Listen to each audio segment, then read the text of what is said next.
Campaign is a group of over 35 social justice, human rights, civil liberties, civil rights, human rights organizations that came together right after the last election to campaign for human rights reform in the United States. As many of you know, there's been a growing human rights movement in the U.S.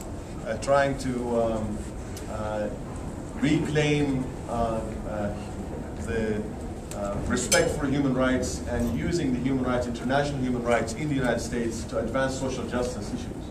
Now we have an opportunity to open up new ways of challenging and dealing with those issues.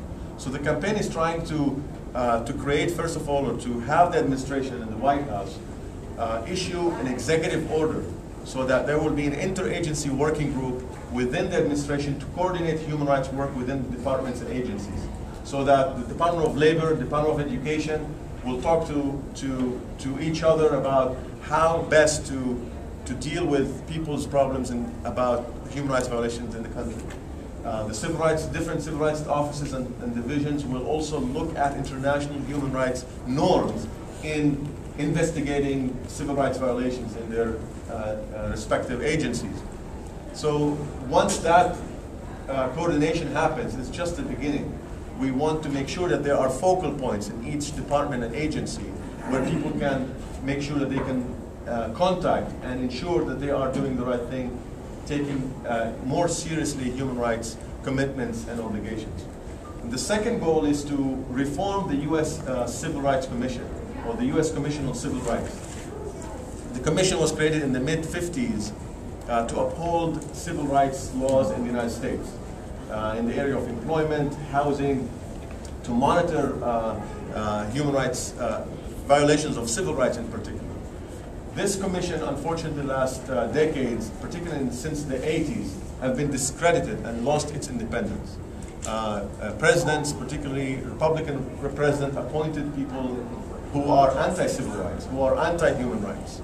And today, there is a movement, and the campaign, Human Rights at Home campaign, is supporting the Leadership Conference on Civil Rights and Human Rights in reforming this U.S. Commission on Civil Rights to transform it from a U.S. Civil Rights Commission to a Civil and Human Rights Commission. So that we'll have the full scope of rights, not only civil rights in the traditional sense, but making sure that we include other protected or people who are, their rights are being violated in different areas, including non-citizens, something that has been coming up in this country more often. The treatment of migrants and undocumented persons with no agency, no monitoring mechanism to ensure that those people are treated with dignity. The third component of the campaign is to ensure compliance with international human rights treaties, particularly the Convention on the Elimination of All Forms of Racial Discrimination.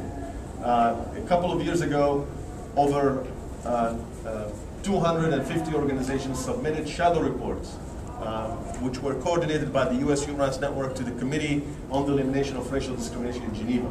This committee, for the first time, had heard from as many civil society actors, NGOs, advocates, organizers, that talked about a number of issues that are affecting their communities. And that happened in Geneva. Now, we were happy to see that movement, people making the case before the international human rights body in Geneva, but we wanted to make sure that the government is not only going to Geneva to make the promises, but when they come back in Washington and in different states, they are implementing those recommendations. So the campaign is working with a number of organizations that are trying to push the U.S. government and civil society to come up with a national plan to implement the Convention on the Elimination of Racial Discrimination. The fourth and last goal of the campaign, which relates to many of you, in particular to our speakers today, is to connect with local and state actors in the government and outside the government that are interested in upholding human rights. We're working with local and state human rights commissions. Some of them only have the title human rights, but they actually don't have human rights mandate. So we want to work with them and see how we can support their work. We also want to work with NGOs and community organizations that are interested in bringing human rights work to their communities and using human rights framework as a tool to advance social justice. And I think people are using this framework more and more because they see in it, I think, three factors. One, they see that it provides a new sort of normative framework, a new set of values, standards by which we could hold the government accountable to, and also non-state or non-governmental actors too. It provides a critical lens for looking at social policy and practices within this country. Secondly, the implicit values and principles that are part of the human rights framework. That say things like that everyone has inherent dignity, that in order to live a dignified life, you should have basic needs addressed, that everybody has a right to adequate housing, that everybody should have the right to food, to health care, to education, that we should be free of environments in which we are being poisoned through the air and the water. These are basic things that human beings should have. And it's contained within the principles of the Universal Declaration of Human Rights. That's why, as of September 11, because of this ongoing trial on human rights and civil liberties in America, now everything is subject to a debate. And this is where other pressing important issues such as national security, such as fighting terrorism, such as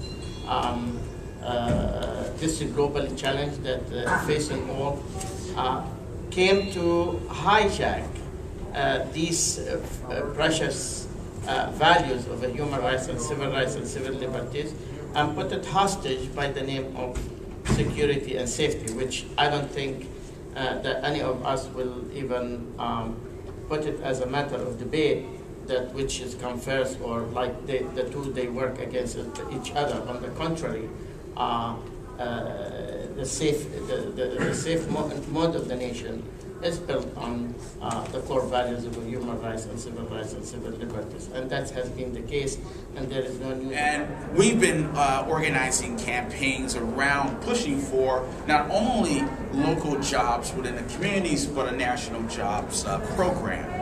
What we're interested in doing is working with the Human Rights Network to really sort of look at the framework of human rights itself and how do we expand that on a local basis and have local organizing campaigns around the issue of human rights. And that intersects what's happening in the Arab community, that intersects in what's happening in the immigrant community, that intersects in what's happening with those who are formerly incarcerated, that is related to the issues of people with disabilities and the massive unemployment that exists within that community. So that's what I'm here to sort of discuss. How can we do that together?